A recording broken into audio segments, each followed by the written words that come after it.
मित्रगण,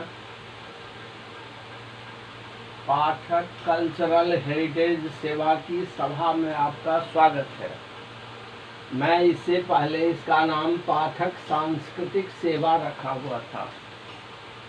वो कवर करता है सारी चीज़ों को, पर हेरिटेज हमारा छूट जाता था। मुझे ऐसा प्रतीत होता था कि हेरिटेज हमारा छूट रहा है, इसीलिए हमने कल्चरल का मतलब सांस्कृतिक ही रहा, उसमें हमने हेरिटेज जोड़ दिया।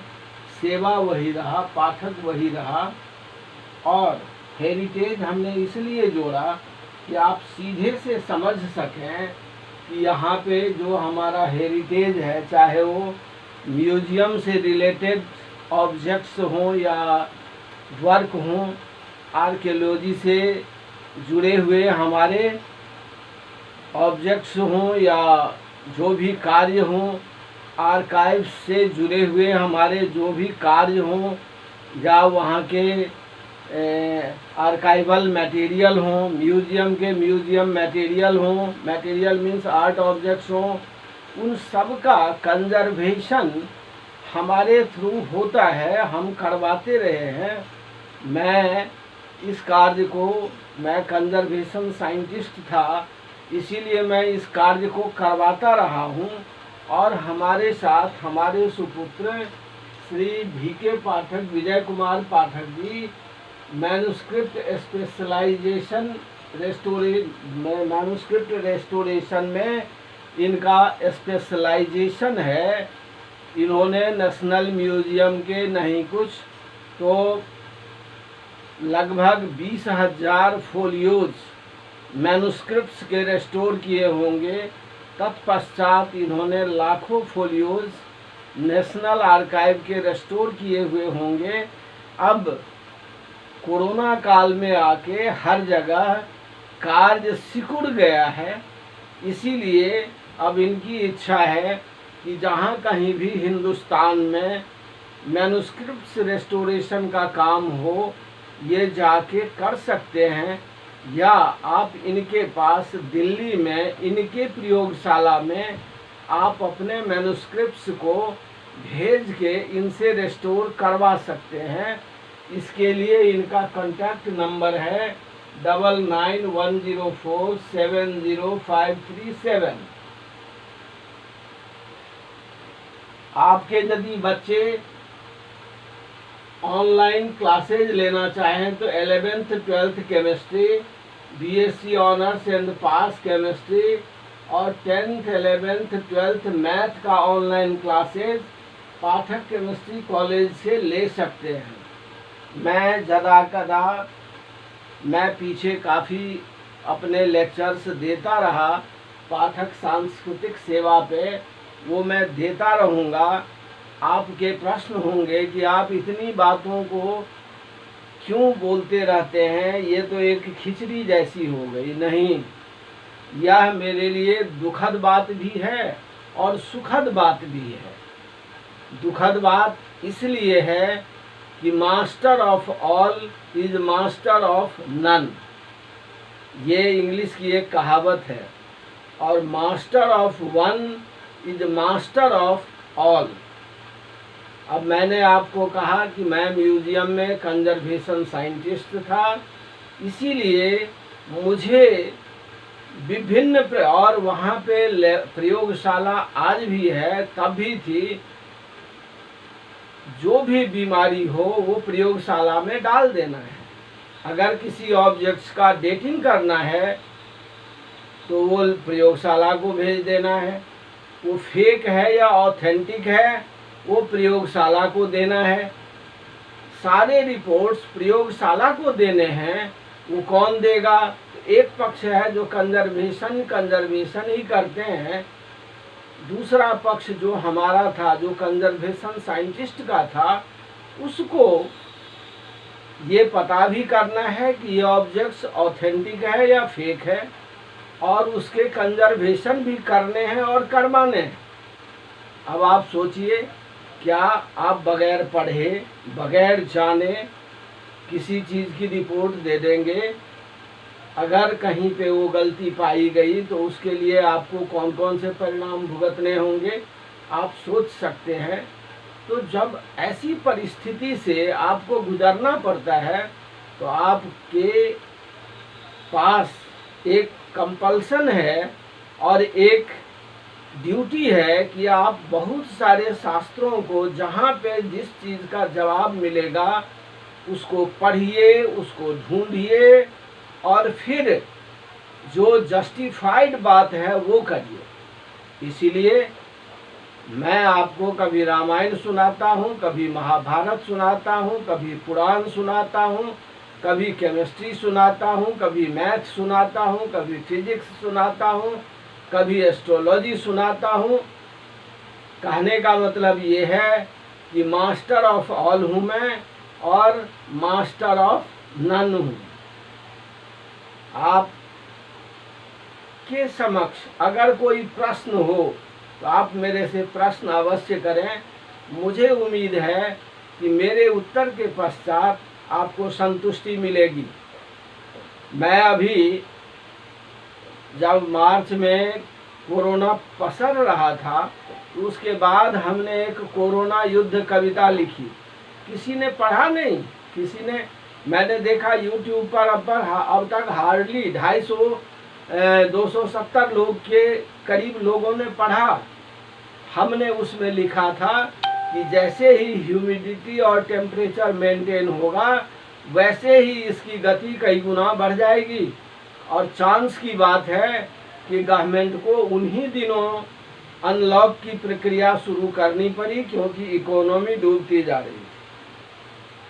अब यदि आप सोशल डिस्टेंसिंग का पालन नहीं करते हैं, यदि आप सावधान नहीं रहते हैं तो आप उसको मदद करेंगे।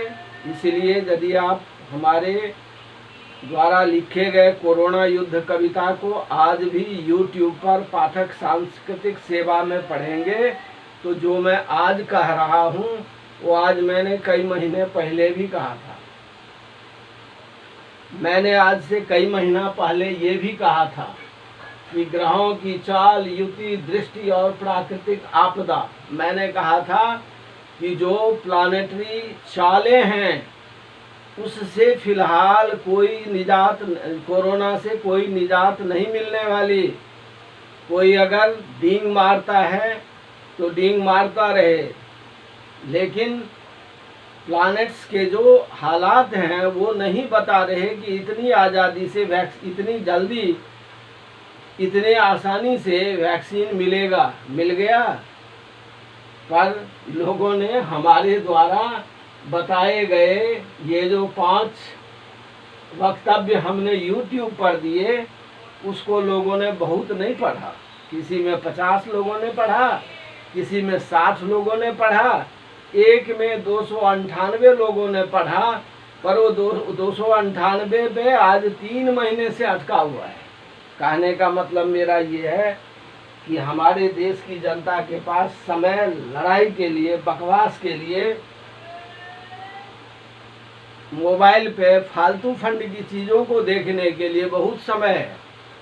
लेकिन अगर कोई अपने विचार को अपने अध्ययन के आधार पे कह रहा है तो उसको देखने के लिए किसी के पास समय नहीं है। कोई बात नहीं, हमें संतुष्टि है कि हमने अपना कार्य किया। हमने आपको ऐसे नहीं बताया, हमने ज्योतिष के कई ग्रंथों का अध्ययन किया। मैंने ज्योतिष में कोई डिग्री नहीं ली, लेकिन मैं एक शौकिया था ज्योतिष का। शौकिये के लिहाज से मैंने उसको पढ़ा। साथ साथ आर्कियोलॉजी वाले मेरे इस किताब को प्रोफेसर के इंटरव्यू में इसका मूल्य नहीं दिया, लेकिन वो कैसे लोग हैं आप थोड़ा विचार करिए। हमारे पास इंडस वैली सिविलाइजेशन है, लगभग 7000 साल पुराना है। उसकी भाषा किसी को समझ में नहीं आती, आर्कियोलॉजी वालों ने ही उसको खोद के निकाला। अरे जब आपको भाषा नहीं समझ में आती और ज्योतिष, भारतीय ज्योतिष आपको 6,500 7,000 साल पीछे तक ले जा रहा है, तो उसको मानने में क्या दिक्कत है? नहीं मानना, क्योंकि उनकी मोनोपोली इससे टूट जाती है। उसमें ज्योतिष वाले भी आ जाएंगे, उनकी पोस्टों के लिए कल को कहीं वो ना एप्लीकेंट हो जाए, इसीलिए उसको मान्यता नहीं देनी है। अरे मैं कंजर्वेशन के प्रोफेसर के लिए गया, मैं तो चाहे हिस्ट्री का कंजर्वेशन का कार्य करूं या ज्योतिष के कंजर्वेशन का कार्य करूं या ऑब्जेक्ट्स के कंजर्वेशन का कार्य करूं, तुम ऑब्जेक्ट्स के कंजर्वेशन के प्रश्न पूछ लिए, हमने उसके सटीक उत्तर दिए, तुम्हारे जो प्रश्नकर्ता थे उनके पास कोई प्रश्न नहीं बचा, तो बस मेरी छटाई केवल एक आधार पे कर सकते थे कि मैंने एक पुस्तक लिखी, उसका अंक अगर तुम नहीं दोगे तो मैं पीछे हट जाऊंगा। कहने का मतलब मेरा ये है कि हमारे देश में पता नहीं लोग किन बातों के लिए कैसे सोचते हैं। मैंने आपको बताया कि मैं शौकिये के तौर पे ज्योतिष को पढ़ा, उसके आधार पे हमने अपने इस पुस्तिका में एक चैप्टर डाला कि ग्रहों की चाल, युति और दृष्टि और प्राकृतिक आपदा, ये मैंने लिखा हुआ है इसमें। इस पे जो आप पहला पृष्ठ देख रहे हैं, यह उस दिन का चित्र है जिस दिन पार्लियामेंट पे अटैक हुआ था, और ये पुस्तक मैं उससे 6 महीना पहले पांडुलिपि फॉर्म में लिख चुका था, इसका पब्लिकेशन नहीं हुआ था। मेरे कहने का मतलब ये है कि मैं तो जो एक अध्ययन करता हूँ उसमें अगर मुझे कुछ बात नज़र आती है तो मैं चाहता हूँ कि ये बात हमारे पब्लिक के नज़र में जाए, और हमारी पब्लिक अगर उसका कुछ लाभ ले सकती है तो ले ले। मैं अंधविश्वास को बढ़ावा कदापि नहीं देता, क्योंकि मैं एक MSc केमिस्ट्री हूँ, मैं साइंस का आदमी हूँ। मैं उन्हीं बातों की बात करता हूँ जो ऑथेंटिक हो। मैंने नेशनल टेस्ट हाउस में 56 सैंपल में से 16 सैंपल फेल किए थे, क्योंकि वो ऑथेंटिक नहीं थे। मैं 1996 में जब नेशनल म्यूजियम के आर्ट परचेज कमेटी में उपस्थित था, तो हमने पहले दिन जैसे ही छनाई करनी शुरू की ऑब्जेक्ट्स की ऑथेंटिसिटी की, दूसरे दिन सारे आर्ट डीलर भाग गए। आज तक उसके पश्चात नेशनल म्यूजियम में आर्ट परचेज कमेटी की मीटिंग नहीं हुई, इसीलिए हमें हमेशा निशाना बनाया गया। लेकिन कोई बात नहीं, मैं इस देश का पानी पीता हूँ, मैं इस देश की मिट्टी से पैदा हुए अन्न को खाता हूँ, मैं इस देश की हवा में सांस लेता हूँ, इसीलिए मुझे इस देश की मिट्टी से किसी से भी ज़्यादा प्यार है, इसलिए मुझे इन बातों का गम नहीं। मैं आज जो आपको सुनाने जा रहा हूँ आप उसको सुनिए, अच्छा लगे सावधान हो जाइए, बुरा लगे छोड़ दीजिए। मैं किसी बात पे दावा प्रस्तुत नहीं कर रहा हूँ। यदि आप पाठक सांस्कृतिक सेवा के YouTube पर ग्रहों की चाल, युति, दृष्टि और प्राकृतिक आपदा के जो हमारे पीछे के लेक्चर्स हैं उसको सुनेंगे, तो शायद आज जो मैं कुछ बताने जा रहा हूँ वो आपके समझ में ज़्यादा आएगा। अब मैं क्या बताने जा रहा हूँ, तो मैं सर्वप्रथम आपको एक चीज़ बताना चाहता हूँ, उसको आप समझ लें, उससे आपको हमारे लेक्चर को समझने में सावधानी होगी। ये है उत्तर दिशा, नॉर्थ, ये हो गया साउथ, ये हो गया ईस्ट, ये हो गया वेस्ट। यदि पृथ्वी हमारी गोल है, इसको हम यूं मान लें कि पृथ्वी हमारी है, तो ये वाली एक्सिस है, ये इसका नॉर्थ पोल होगा, ये इसका साउथ पोल होगा, जियोग्राफिकल। मैं जियोग्राफिकल पोल की बात कर रहा हूँ अभी। अब जियोग्राफिकल पोल और मैग्नेटिक पोल में एक फर्क है। जियोग्राफिकल पोल और मैग्नेटिक पोल में थोड़ा फर्क है। अगर ये हमारा, अब ईस्ट वेस्ट को इस टाइम भूल जाइए, ये पृथ्वी का, अगर मान लीजिए कि ये पृथ्वी का, थोड़ा इधर और लाइए इसको, यदि ये पृथ्वी का इक्वेटर है ई, ये कर्क रेखा है, ये मकर है, यदि हम मध्य रेखा से इधर जाते हैं तो ये 90 डिग्री अक्षांश उत्तर में हमारा नॉर्थ पोल है और 90 डिग्री दक्षिणी अक्षांश पे हमारा साउथ पोल है। ये हमारा नॉर्थ पोल है। और 81 डिग्री उत्तरी अक्षांश पे, दिस इज 81 डिग्री नॉर्थ, यहाँ पे हमारा मैग्नेटिक पोल है।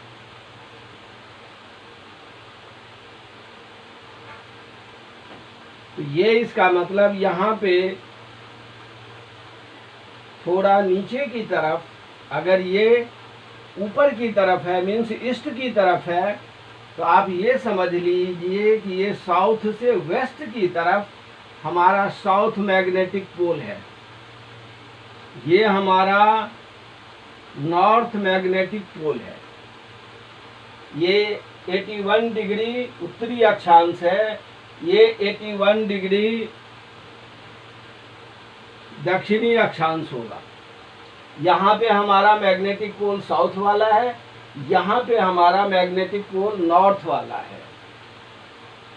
यहाँ से मैग्नेटिक फोर्स चलती है, लाइंस ऑफ फोर्स चलती है और साउथ पोल में जाके समाप्त हो जाती है।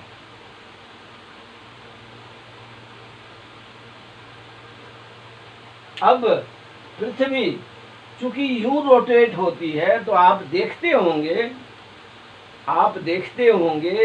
कि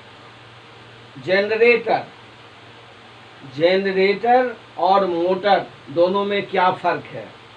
जनरेटर में हम मैग्नेटिक फील्ड के बीच किसी वायर को रोटेट करते हैं तो उस वायर में बिजली आ जाती है, इलेक्ट्रिसिटी। और जब हम दो मैग्नेटिक पोल के बीच किसी इलेक्ट्रिक वायर को रोटेट करते हैं तो वो नाचना शुरू हो जाता है। इसीलिए आप समझ सकते हैं कि जनरेटर क्या है और मोटर क्या है।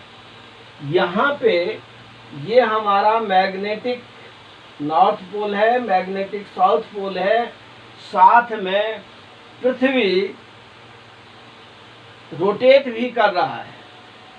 तो यहाँ पे मैग्नेटिक लाइंस ऑफ फोर्स हमेशा रोटेट हो रहा है, तो कुछ न कुछ इलेक्ट्रिसिटी पैदा होगी, जो इलेक्ट्रोमैग्नेटिक फोर्स है।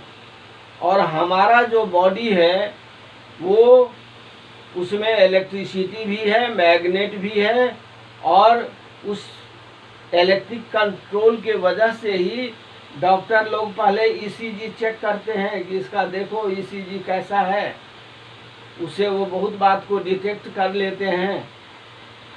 ये हमारा प्राकृतिक व्यवस्था है जिसके तहत हम इन सारी चीज़ों को ग्रहण करते हैं। अब ये नॉर्थ पोल इसीलिए हमारे हिंदू धर्म में शुभ होता है, क्योंकि यहाँ से ये magnetic force, lines of force निकलता है और साउथ में जाके ये समाप्त हो जाता है। तो इसको पॉजिटिव मीन्स देव माना जाता है और इसको निगेटिव ऋणात्मक माना जाता है। ये अगर दैविक है तो ये आसुरी है, ये पोल अगर दैविक है तो ये आसुरी है। ये चीज़ मैंने अपनी पुस्तिका में लिख रखी है, इसलिए मैं उसकी व्याख्या ज़्यादा नहीं करूँगा। बस यहाँ अब आपको एक चीज बताता हूँ कि इस कोण, मतलब अब ये देखिए, ये नॉर्थ और ईस्ट के बीच में है, तो इसको नॉर्थ ईस्ट कोण बोलेंगे, पूर्वोत्तर कोण बोलेंगे। इसके जो कारक हैं वो बृहस्पति हैं, शुक्र हैं, बुध हैं, ये लोग हैं। चंद्रमा को वायव्य कोण का कारक माना गया है, अब उसका दूसरा कारण है। लेकिन ये जो नैसर्गिक ग्रह हैं ये शुभत्व वाले हैं। वहीं पे ये जो ऋणात्मक हैं, यहाँ के साउथ और नैऋत्य कोण के स्वामी हैं शनि, राहु, केतु को, मंगल को दक्षिण का माना गया है। अब आप इससे अंदाजा लगा सकते हैं कि कौन हमें शुभत्व फल प्रदान करेगा, कौन अशुभत्व फल प्रदान करेगा। तो हिंदू ज्योतिष शास्त्र में इन तीनों को शुभत्व, चंद्रमा शुभ और पाप दोनों, शुभ और पाप दोनों, सूर्य क्रूर, राहु शनि मंगल पाप।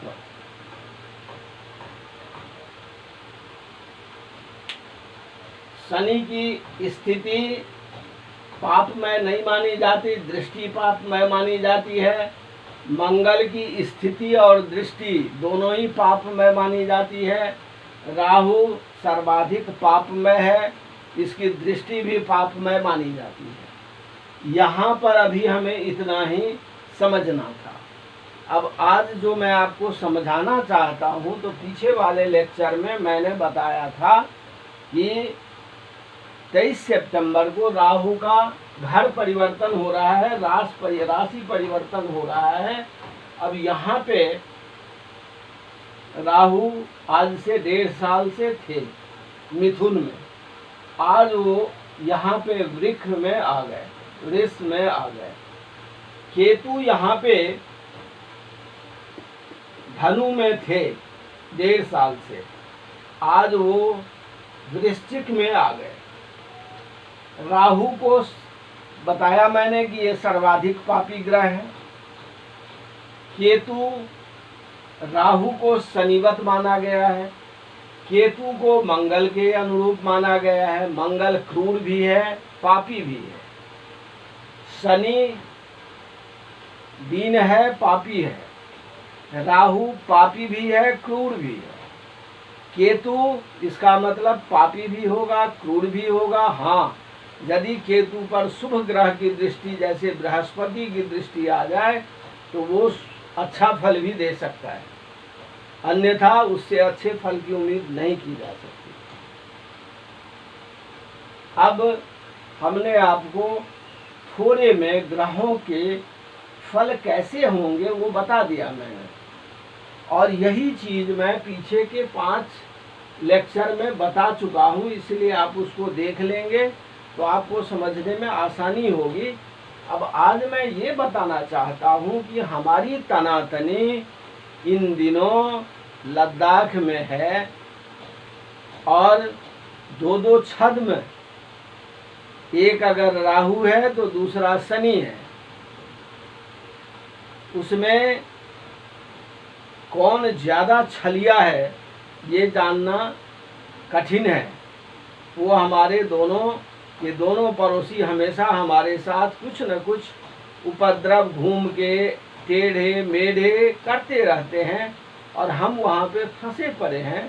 तो हमने अपने पीछे के लेक्चर में भी बताया कि सावधानी की आवश्यकता है। क्यों सावधानी की आवश्यकता है, मैं इसके लिए कोई दावा नहीं कर रहा, ये मेरे विचार हैं। आपको अच्छे लगें तो माने, नहीं अच्छे लगें तो नहीं माने। मैं कोई भय का वातावरण नहीं उपस्थित कर रहा, बस आपकी जानकारी में आपकी सावधानी के लिए ला रहा हूँ। क्योंकि ये जो हमें समझ में आता है, मैं समझता हूँ कि आगे तक पास ऑन कर देने चाहिए। हो सकता है कि हमें उसका फ़ायदा नहीं मिला, अगले को उसका फ़ायदा मिले। तो हमारे देश के समस्त नागरिक यदि सावधान रहेंगे तो हमारा नुकसान कम होगा। हर एजेंसी अपने अपने तरीके से सावधान ही रहती है, पर नागरिक का सावधान होना उससे ज़्यादा आवश्यक है, क्योंकि अधिकारी या एजेंसी बाहर से जाती है, उसको पहचान करने में समय लगता है, पर आम नागरिक देख रहा होता है कि बाहर का कौन है और भीतर का कौन है। नेहरू जी को लोग फट से गाली दे देते हैं, उन्होंने 62 की लड़ाई हार दी। अरे भैया, उन दिनों तो भरपेट खाना तो नहीं मिलता था देश में, युद्ध के सामग्री कहाँ से लाते। उनको लग रहा था कि हम युद्ध में तो लूज करेंगे ही, हमारी पब्लिक भी मर जाएगी, या उनके जो हालात थे। पर उन दिनों जो चाइनीज आए थे, तो आज से 7 साल 8 साल पहले जब मैं लद्दाख गया था तो वहाँ पे लोगों को पास मिले हुए हैं, क्योंकि उनके कुछ रिश्तेदार तिब्बत वाले क्षेत्र में रहते हैं। वो अपना पाँव के रास्ते तिब्बत जाते रहते हैं, आते रहते हैं। अब अगर उस पास का कोई दुरुपयोग करेगा, सारे के सारे हम शकल हैं, क्योंकि एक फीचर वाले लोग हैं। अब कौन आ रहा है तो वहाँ का बासिंदा तो समझ सकता है उसको कि ये बाहर वाला है, और यहाँ आया है वो तो उपद्रव फैलाने के लिए आया है, कोई न कोई गड़बड़ी करने के लिए आया है। बाहर की एजेंसी तो पासपोर्ट या आधार या इलेक्शन आईडी देख के ही उसको इन्फिल्ट्रेट कर सकता है। इसलिए मैं कहता हूं कि देश के हर नागरिक को सावधान होना चाहिए, हर हालात में सावधान होने चाहिए। तो उससे शासन को मदद मिलती है, शासन ज़्यादा इफ़ेक्टिवली काम आ सकता है, कर सकता है। इसीलिए मैं सावधानी की बात करता हूँ। बाकी सारे लोग सावधान ही हैं, मैं ही एक असावधान रहता हूँ। पर मेरी चिंता आप छोड़िए, मैं जो कहना चाह रहा हूँ उसको अगर आप समझ सकें तो अच्छी बात है। मैं कोई दावा नहीं प्रस्तुत कर रहा, मैं कोई भय का वातावरण नहीं पैदा कर रहा, मैं एक अपने अध्ययन की जानकारी आपसे शेयर कर रहा हूँ। अब देखिए, आज का जो गोचरीय स्थिति है, गोचर गो मतलब आकाश, चर मतलब चरने वाला, आकाश में चलने वाले जो लोग हैं तो कौन है, तो जो प्लैनेट्स हैं। तो गोचरीय स्थिति प्लैनेट्स की क्या है, तो राहु आज के डेट में वृष में आ चुका है, शुक्र कर्क में है, सूर्य कन्या में है, बुध तुला में है, केतु वृश्चिक में है, बृहस्पति धनु में है, चंद्रमा धनु में आज चले जाएंगे, शनि मकर में है, मंगल मेष में है।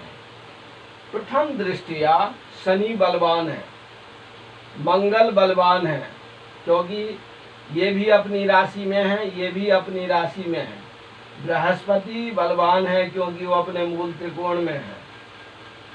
राहु और केतु को ऐसा माना जाता है कि राहु यहाँ पे उच्च के हो गए, केतु यहाँ पे उच्च के हो गए।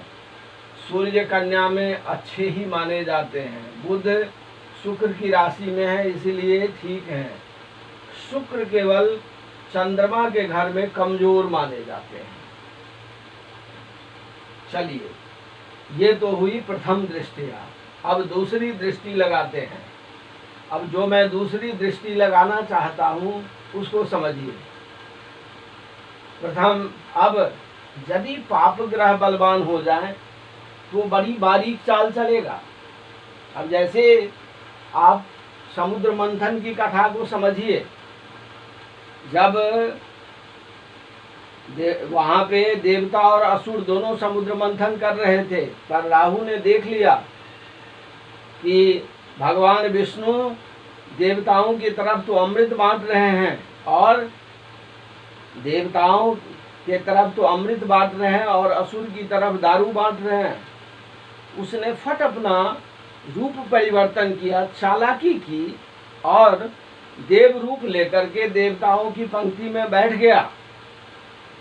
वह भगवान विष्णु से अमृत ग्रहण कर लिया, उसके कंठ तक जा चुका था। भगवान विष्णु को सूर्य और चंद्रमा ने बता दिया कि ये ऐसे ऐसे इशारे से बताया। अब भगवान विष्णु ने मोहिनी रूप छोड़ा और चक्र से उसके गर्दन को काट दिया। इसीलिए राहु के पास केवल सिर है और केतु के पास केवल धड़ है। चूंकि अमृत का पान वो कर चुका था, इसीलिए उसकी मृत्यु नहीं हुई। अब आप समझ सकते हैं कि वह बारीक चाल चला।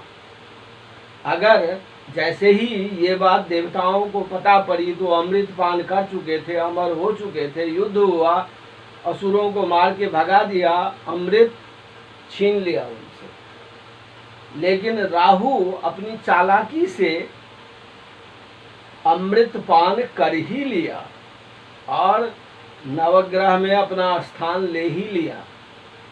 ये छद्म का चालाकी रूप बड़ा ही आसान होता है। जैसे अभी जिनपिंग जी ने कहा यूएनओ में कि हम युद्ध नहीं चाहते, तो आप एलएसी पे क्या कर रहे हैं, आप ताइवान में क्या कर रहे हैं, आप मलेशिया के साथ क्या कर रहे हैं, आप इंडोनेशिया के साथ क्या कर रहे हैं, आप साउथ कोरिया के साथ क्या कर रहे हैं, आप जापान में पूर्वी सी में क्या कर रहे हैं। हर जगह आप उल्टी चाल चल रहे हैं और कह रहे हैं कि मैं युद्ध नहीं चाहता। ये कैसी चालाकी है। मैं बार बार कहता हूं कि विश्व समुदाय को ये बात समझनी चाहिए और चीन पे प्रतिबंध लगाने चाहिए, पर कौन लगाएगा, कैसे ये परसू होगा, इतना ज्ञान तो मुझे नहीं है। ये तो मेरे भाव हैं।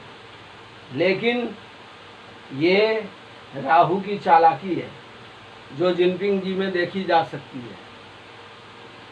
ये राहु की चालाकी है जो इमरान जी में देखी जा सकती है।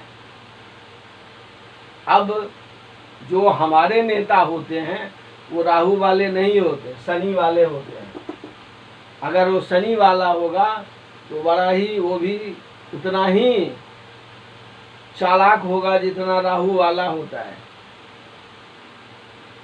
अगर और अक्सर राजेंद्र प्रसाद, नेहरू, लाल बहादुर शास्त्री, इन सब के बाद जो हमारे भी जो नेता हुए हैं वो शनि प्रधान अधिक हुए हैं।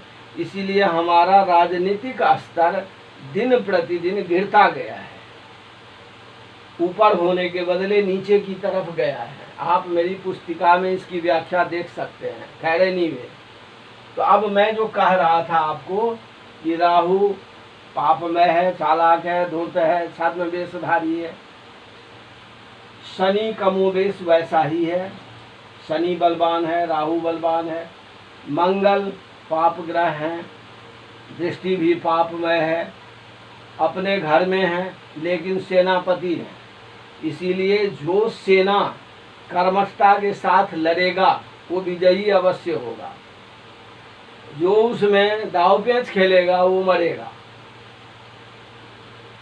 वहां पे कर्मठता से पूरे पराक्रम के साथ युद्ध करने की आवश्यकता है और वो विजयी इसलिए होगा कि 1, 2, 3, 4, 5 बृहस्पति की पूरी दृष्टि वहां पे जा रही है मंगल पे। इसीलिए जो कर्तव्यनिष्ठ सैनिक हैं वो अपने पराक्रम का सदुपयोग करके दुश्मन के दांत खट्टे कर देंगे, और वो हमारे सैनिक कर रहे हैं क्योंकि वो कर्तव्यनिष्ठ हैं। अब राहु पे आइए। राहु पर शनि की 2 चरण की दृष्टि है। शनि की मंगल पे 3 चरण की दृष्टि है। पाप ग्रह जब पाप ग्रह को किसी तरह से देखता है तो वह उसको उकसाता है कि कुछ उपद्रव मचा। जैसे एक शरारती बच्चे दूसरे शरारती बच्चे को उकसाते हैं कि अरे बहुत देर पढ़ाई हो गई, मन उब गया, कुछ कर। वो कुछ उपद्रव मचाएगा, दूसरा कुछ उपद्रव मचाएगा, और अल्टीमेटली टीचर बहुत बार क्लास छोड़ के चला जाता है। तो ये उसी किस्म की बात हुई कि जब पाप ग्रह को देखते हैं तो उनको पाप प्रवृत्ति के लिए उकसाते हैं। अब यहाँ से शनि से ही चलते हैं, राहु पे आगे शुक्र हैं, शनि दरिद्र हैं, शुक्र सुख के ग्रह हैं, उन पर उनकी पूरी दृष्टि हो रही है, चंद्रमा के घर में है इसीलिए कमजोर है। इसीलिए सारी दुनिया की इकोनॉमी देख रहे हैं कि डाउन चली गई, सुख नहीं मिलेगा। और ये स्थिति आप अगर हमारे पहले लेक्चर से सुने तो मैं बताता जा रहा हूँ कि बृहस्पति और शुक्र मनुष्य के सुख के ग्रह हैं। उनके कमजोर होने का मतलब कि हमारे सुख में कमी आ जाएगी, और वो आ रही है। हम घर में बैठे हैं, कुछ कर नहीं सकते, हम बैठ के अपनी ऊर्जा को ख़त्म कर देते हैं, देश का दाना पानी उतना ही खा रहे हैं, पर हमसे कुछ काम नहीं हो पा रहा क्योंकि हालात ही बदल चुके हैं। तो शनि यहाँ पे शुक्र को पापमय बना रहे हैं। मंगल 1 2 3 4, मंगल की भी नीच दृष्टि जा रही है शुक्र के ऊपर। तो शुक्र चाह के भी कुछ नहीं कर सकते, सुख के ग्रह हो के भी कुछ नहीं कर सकते।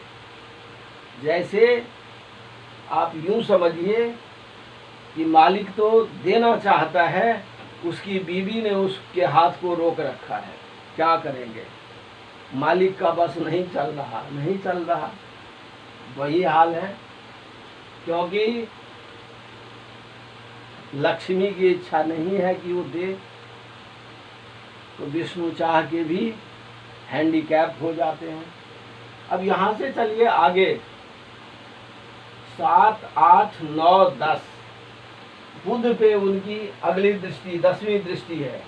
तीसरी 7वीं 10वीं शनि की पूर्ण दृष्टि होती है। अब यहाँ पे शनि की पूर्ण दृष्टि हो गई, परिणाम क्या हुआ? बुध को भी पापी बना दिया। बुद्धि और ज्ञान में बड़ा फर्क है। ज्ञान विश्लेषण करता है, बुद्धि चालाकी खेलता है, बुद्धि आगे पीछे होती रहती है, जब जैसा फायदा हुआ वैसा कर दिया।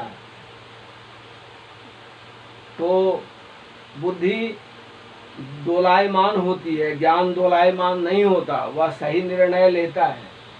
तो बुध के ऊपर जब पाप ग्रह की दृष्टि होती है तो बुध पापमय हो जाते हैं, शुभ ग्रह की दृष्टि होती है तो शुभ ग्रह हो जाते हैं। यहाँ पे शनि की पाप दृष्टि हुई, यद्यपि यह उच्च की दृष्टि है फिर भी शनि की दृष्टि है।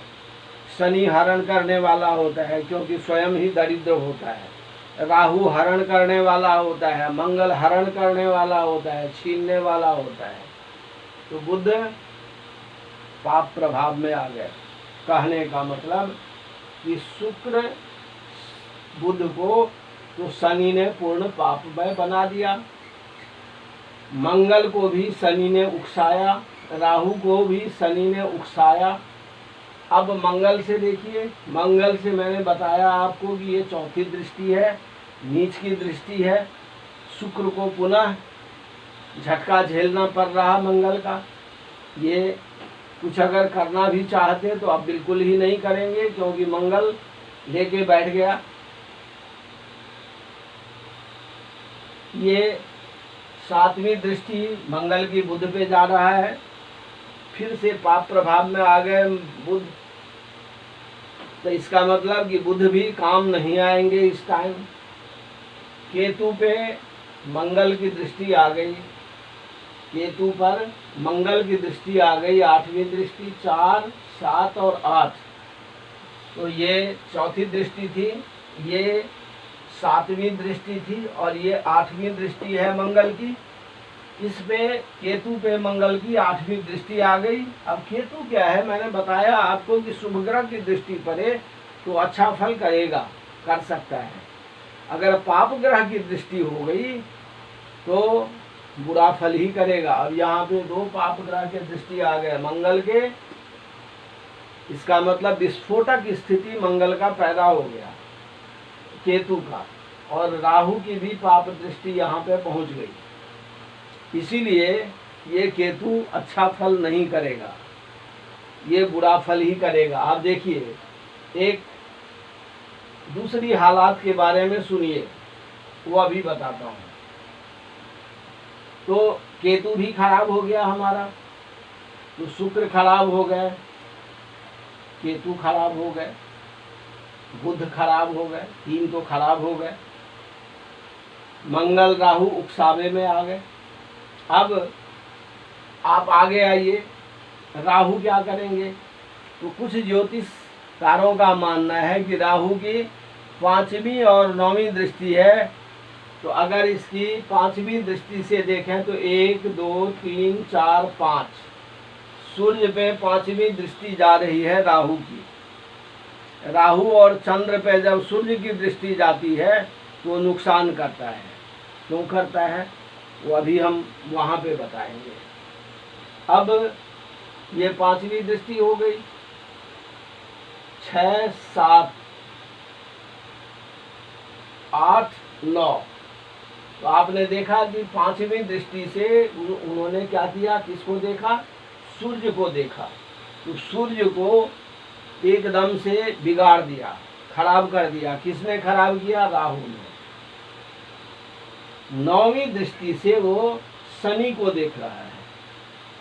अब एक दरिद्र दूसरे दरिद्र को देख रहा है, एक चालाक दूसरे चालाक को देख रहा है, लेकिन दोनों पाप प्रभाव वाला है, दोनों ही पापी ग्रह हैं, इसलिए उनसे अच्छी बात की उम्मीद नहीं की जा सकती। इस तरह एक पापी ग्रह दूसरे पापी ग्रह को उकसा रहा है। पापी ग्रह शुभ ग्रह को शुभत्व फल प्रदान नहीं करने देगा, क्योंकि वहाँ पे उसकी दृष्टि जा रही है। अब हमने आपको मंगल के बारे में, राहु के बारे में, शुक्र के बारे में, सूर्य के बारे में, बुध के बारे में, केतु के बारे में बता दिया। अब बृहस्पति पे आ जाइए। बृहस्पति शुभ ग्रह है, अपने घर में है, लेकिन आप कभी आसाराम जी से पूछिए, सेल में बैठे हैं, उनका कोई बस चलता है क्या? बड़े बड़े अच्छे प्रवचन करते थे, उनके अनुयायी और शिष्यों की कमी नहीं, लेकिन जब सेल में बंद हो गए तो उनका ज्ञान धरा का धरा रह गया। देश के कानून ने उनको चारों तरफ से बांध दिया। वही स्थिति इस बृहस्पति की है। आगे शनि, एक दरिद्र और पापी ग्रह, अपने घर में है, बलवान है। पीछे केतु, केतु मतलब इतना बड़ा पहाड़ कि उसको नहीं खिसकाया जा सकता। बृहस्पति बेचारे बीच में फंस के बिलबिला के रह जाएंगे, क्योंकि दोनों तरफ से वो पाप प्रभाव में आ गए। इसीलिए आज की जो स्थिति है वो तो यही है कि सारे ग्रह पुनः पापाक्रांत हो रहे हैं, और इससे हम गोचरीय स्थिति से प्रसन्नता की उम्मीद नहीं कर सकते प्लैनेट्स के थ्रू। अब जो कुछ करना होगा हमें करना होगा, क्योंकि कई बार क्या होता है कि आकाश में फुलझड़ियाँ झड़ती हैं, शरद का चंद्र होता है, मन प्रसन्न हो जाता है, गर्मी के पश्चात बारिश होती है, मन खुश हो जाता है। लेकिन अगर गर्मी तपती धूप हो तो तपती धूप वाली स्थिति है। इसीलिए हमें ही छतरी की व्यवस्था करनी पड़ेगी, हमें ही घर में जो व्यवस्था है उसके मुताबिक अपने आप को बचा के रखना पड़ेगा। ये स्थिति है, ये मैंने आपको बताया। अब आपका प्रश्न होगा कि आपने कहा कि पाप ग्रह ऐसे कार्य करते हैं, शुभ ग्रह ऐसे कार्य करते हैं। तो अब देखिए, हमको एक फ्रीक्वेंसी मिली हुई है विधाता से, जो हमारी आत्मा है। वो जैसे ही परमात्मा से अलग हुआ तो चल पड़ा अनंत यात्रा पे। उसकी फ्रीक्वेंसी फिक्स है, अब उसको जब पॉजिटिव फ्रीक्वेंसी मिलती है तो प्रसन्न हो जाता है। क्यों प्रसन्न हो जाता है? तो इंटरफेरेंस का एक नियम है। इंटरफेरेंस का एक नियम ये है कि अगर एम्पलीट्यूड अब मान लीजिए कि दो फ्रीक्वेंसी आ रही है और दोनों की एम्पलीट्यूड और डायरेक्शन एक है,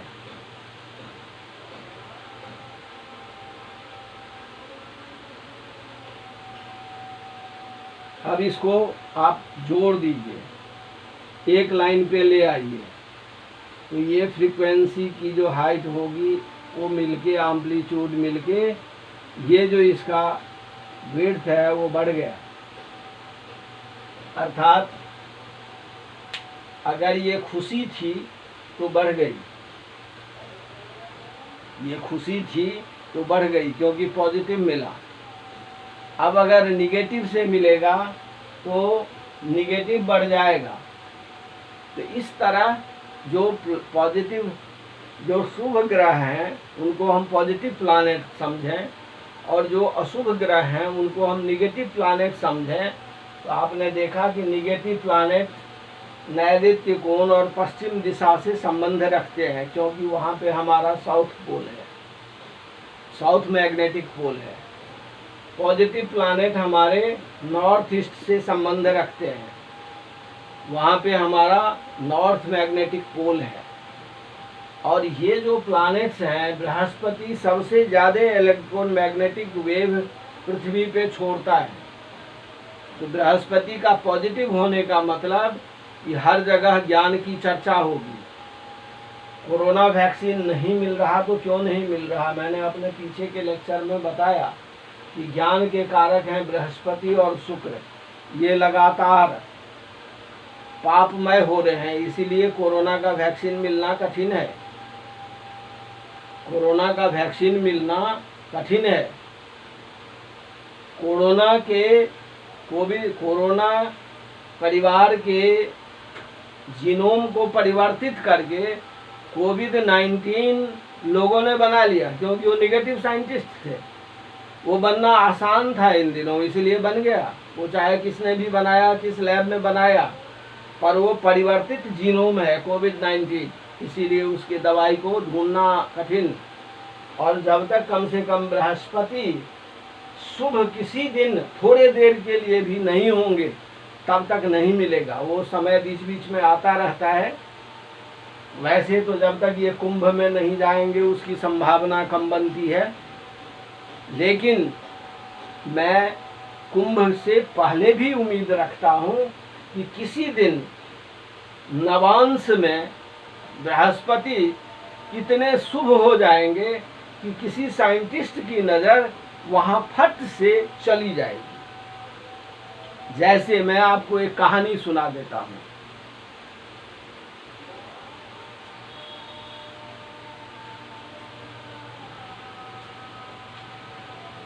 ये है बेंजीन।